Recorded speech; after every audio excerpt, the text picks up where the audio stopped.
कोशिका की बाहरी झिल्ली थी, आपको पता था, जिसे बोलेंगे ग्लाइकोकैलेक्स। ग्लाइकोकैलेक्स। देखो ये दो प्रकार के होते हैं। ग्लाइकोकैलेक्स कितने प्रकार के? दो प्रकार के होते हैं, कठोर और नरम। कठोर और नरम। एक होता है कठोर और एक होता है नरम। कठोर और नरम। देखो अगर कठोर होगा तो उसे बोलेंगे कैप्सूल,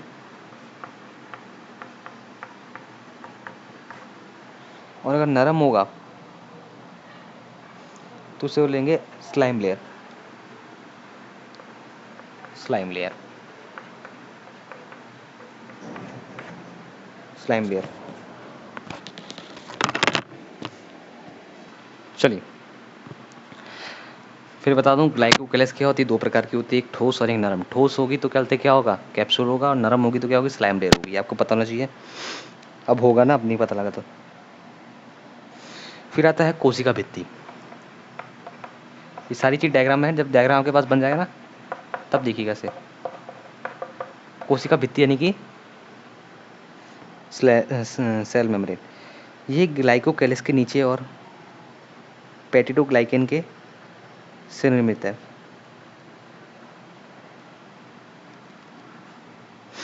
ये इसको लाइनिंग बनाएंगी, मतलब कुछ मिला के। ये ग्लाइकोकैलेक्स के नीचे, खुद लिख सकते हो जिसको डायग्राम समझ आए। ग्लाइकोकैलेक्स, कैलेक्स के नीचे, नीचे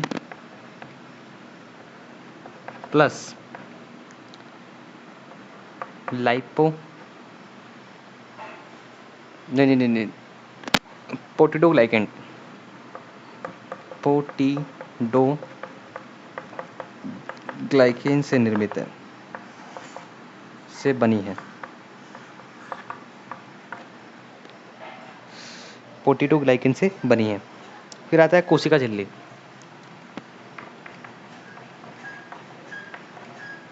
कोशिका झिल्ली। कोशिका झिल्ली यानी कि सेल मेम्ब्रेन, यानी कि सेल मेम्ब्रेन। क्या हो गया? कोशिका झिल्ली। इसके बारे में लाइन क्या है? ये कोशिका भित्ति के नीचे आ जाती है और ये लिपिड से बनी होती है, लाइपोप्रोटीन से बनी होती है। यह है कोशिका भित्ति से, ये पॉइंट बना सकते हैं आप लोग, तीनों में कुछ नहीं है। ये कोशिका भित्ति से नीचे प्लस लाइपोप्रोटीन से बनी होती है। इसको मैंने बता रखा, तोड़ना क्या होता है, लिपिड प्लस प्रोटीन। ये मत पूछना लाइपोप्रोटीन क्या होता है। लाइपोप्रोटीन है कि लिपिड प्लस प्रोटीन। इन तीनों को मिला करके क्या बोलते हैं? सुरक्षा आत्मक आवरण। सुरक्षात्मक आवरण। ये कवर हमारा हो गया क्लियर। माइक्रोप्लाज्मा कहाँ से आ गया इसमें?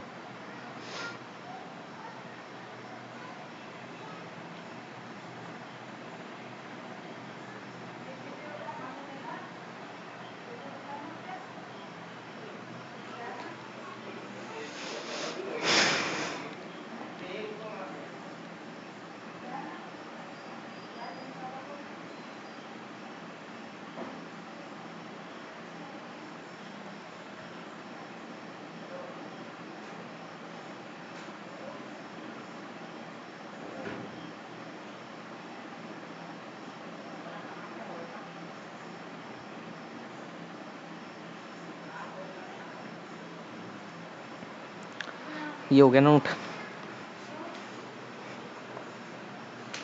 माइक्रोप्लाज्मा डालो।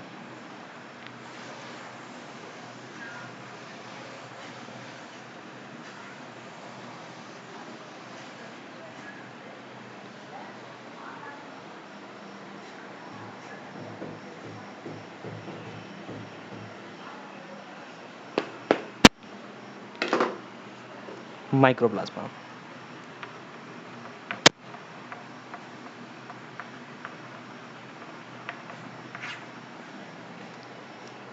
लिखेंगे इसमें, ये थोड़ा पॉइंट इनट है यानी कि हटके है। माइक्रोप्लाज्मा पर कोशिका भित्ति अनुपस्थित होती है। माइक्रोप्लाज्मा पर कोशिका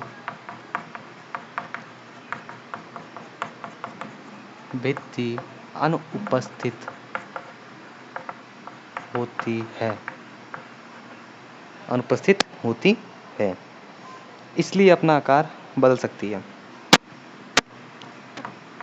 इसलिए यह अपना आकार बदल सकती है। ठीक,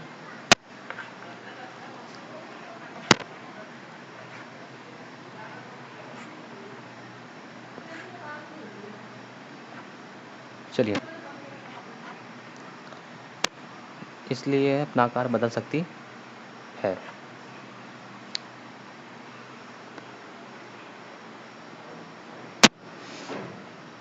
इसीलिए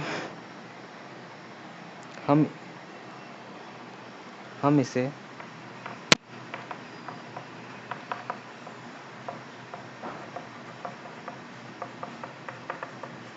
का जोकर भी कहते हैं। इसलिए हम इसे क्या, सूक्ष्म विज्ञान का जोकर भी कहते हैं। सूक्ष्म विज्ञान का जोकर भी कहते हैं। ठीक है भाई, इतना समझ आ गया।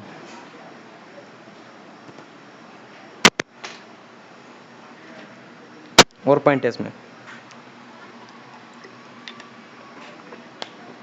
माइक्रोप्लाज्मा में कोई भी कोशिका भित्ति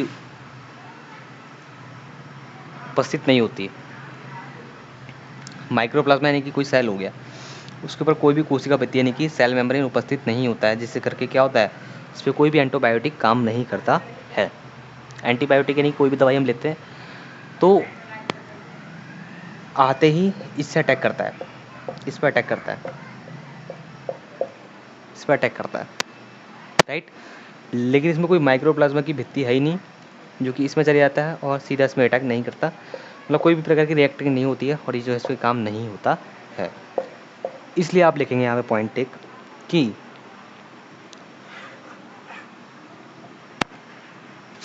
माइक्रोप्लाज्मा पर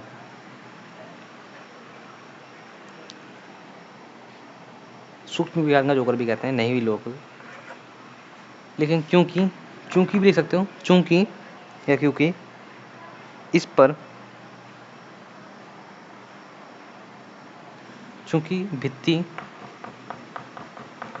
अनुपस्थित होती है तो इस पर कोई भी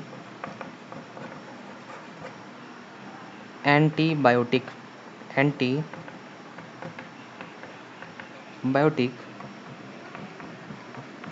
कार्य नहीं करती है।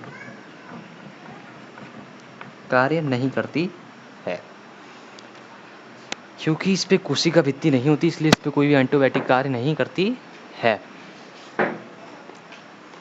प्रतिजैविक कार्य नहीं करती है। ठीक है, अरे भाई ठीक है, मुझे लग रहा है पार्ट 2 में होगा काम भाई, बहुत कुछ बचा है।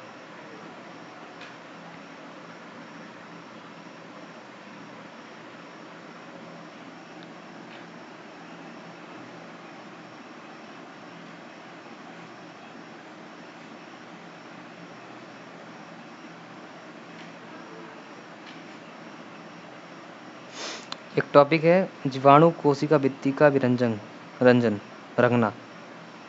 ये क्या है टॉपिक, इसको हम लास्ट में करेंगे। अभी जो है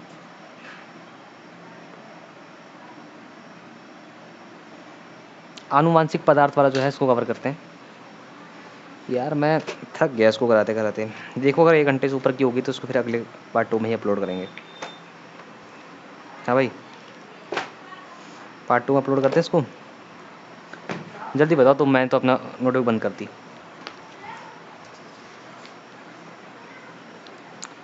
तुमने बताना क्या करना है। 1 घंटा 13 सेकंड की वीडियो होगी लेक्चर।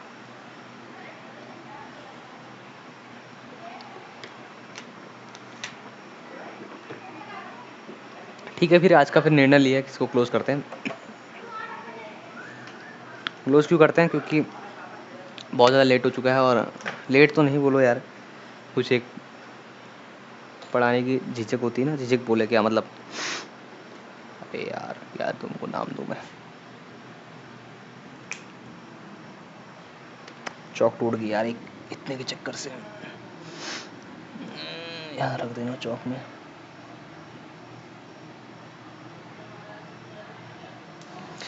चलिए फिर यार आज के टॉपिक को यहीं कंप्लीट करते हैं।